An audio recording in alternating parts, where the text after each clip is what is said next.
Hello and welcome to Arizona Express. My name is Latoria Pierce, and today we have with us comedian Matt Broome. Matt, welcome to the show. Thank you so much. It's a pleasure to be here. Well, I'll tell you, we're very excited to have you. Let us know, when did you first realize you wanted to be a comedian? Oh, well, I knew from the beginning of time, like when I was 5 years old, that I wanted to perform. Like I was always the class clown, the center of attention. And I think it was about 4 years ago, I went to a comedy club here in the Valley, and they were having a contest, and I was kind of heckling the guys on stage with my best friend. And so they dared me to come on stage. They're like, well, if you think you can do better, come on up here. And I'm like, okay. And I went up, and I actually ended up winning the contest and moved on from there. And that's kind of where I caught the comedy bug. All right, how many years have you been doing comedy? 4 years. 4 years now, actually 4 years in December, so a little over 4 years. And before that, I was a regional director for Morgan Stanley, so a completely different field. And I had a midlife crisis, and I turned to comedy, and it's been a great run since then. And now I've checked out a few of your stand-ups, and I notice you are not afraid to be edgy. You're not afraid to go there, as I like to put it in your jokes. Where does that courage come from? Well, you know, I don't really feel as though it's going there. I basically pull my comedy from my life. You know, I talk about how I grew up and what it was like to be me. I was adopted. I was adopted by an extremely white, rich family, which if you get adopted, go rich. My parents were the innovators, like Brad and Angelina Jolie had nothing on my parents. Like they were getting the little Negro back before it was popular. Of course, they bought American at the time, which is phenomenal. So, you know, it's just things that have happened to me growing up. Excellent. Now, being a comedian, your journey, how has it been? I know you've been on NBC's Last Comic Standing. You're a spokesperson for CW. Tell us about some of your experiences. Oh, it's been phenomenal. I was on ABC's Last Comic Standing season 7. They did a kind of a biracial type thing on me because I am actually half black and half white, so I believe that makes me perfect. But you know, they did a little quick segment on it, and if you blinked twice, you probably missed it. But it did open a lot of doors for me. I mean, I've been on Dr. Oz. I just finished working on ABC's The Bachelor. I was one of the judges for America's Next Top Model. So it's opened up so many different things for me, and it's been a dream come true. Right, in 4 years you've gone many, many places, and we're actually looking forward to seeing a clip here from one of your recent shows on your tour. Let's take a look. I like to do my children's songs when I do adult crowds, because more so than anything, I like to unite everybody. I like to bring the crowd together. No way, no.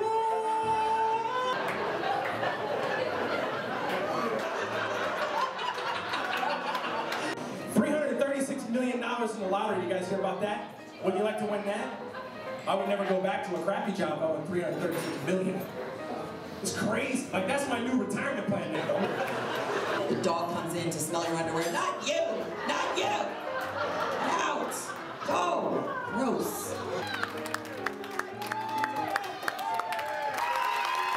You are holding her tight. She's not going anywhere. You know that, right? There's like, you guys are packed in here. Either the girl or the wallet. Which one are you keeping?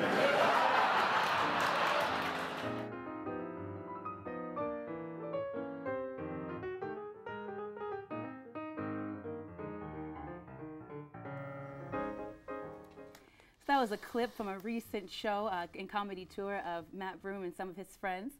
Matt, what's it like working with your crew? Looks like you guys have a good time. We have a blast. Well, I have so many different people, and I get to work with so many different talents. It's phenomenal. We have, you know, clean comics. We've got dirty comics, people that play music. We even got magicians, and we tour around and we do things in Vegas and LA and all across the country, and sometimes for the troops. And it's just it's kind of a camaraderie. We're like a band of brothers, and we really become family. It's a great thing. It's a wonderful career, and I couldn't ask for anything more.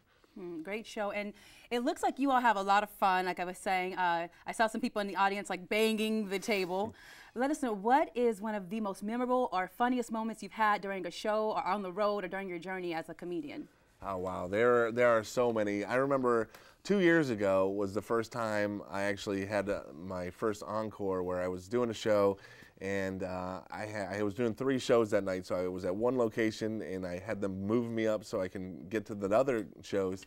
And as soon as I got off stage, about 5 minutes into the next guy's act, they just started chanting my name, and they're like, bring back Matt, which was awesome for me. Well, probably horrible for the other comic, but awesome for me. Right. But it's those that make you know that you're doing the right thing. And it's funny because it's hard to remember the good ones. Like, every show is a good one. It's the bad ones that stick in your head. I did a show in Seattle where 3 guys came up to me, and the first 2 were just like phenomenal. We loved it. You're great. And then the third guy was like, you're horrible, you're racist, and you're not going anywhere in life. And that's the last time my dad's been to a show. Your dad. We'll be right back with some more comedy after this break.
And we're having a good time with funny man Matt Broome.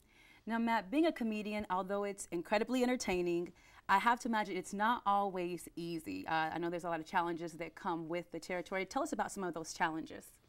Well, I think a comedian is kind of born. So I've always been doing comedy my whole entire life. So I got in trouble in school because you can never make a living telling jokes. You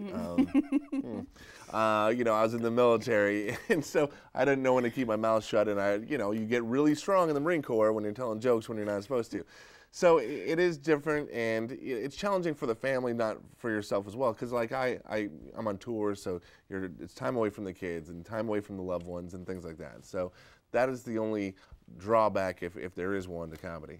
All right, and now I know you are recently engaged, correct? I am. Congratulations. Thank you. I have to ask you, any challenges there? How does the fiance handle you being on the road and all that good stuff? Well, It's fun. Luckily, there's technology now that we can talk wherever we're at, and FaceTime here and there. And yeah, I try to incorporate her because she is part of my life, so I put her in some of my jokes. And there's a trust issue that you have to go through. So it's life. You got to do it, and you got to deal with it. Is a job when it comes down to it.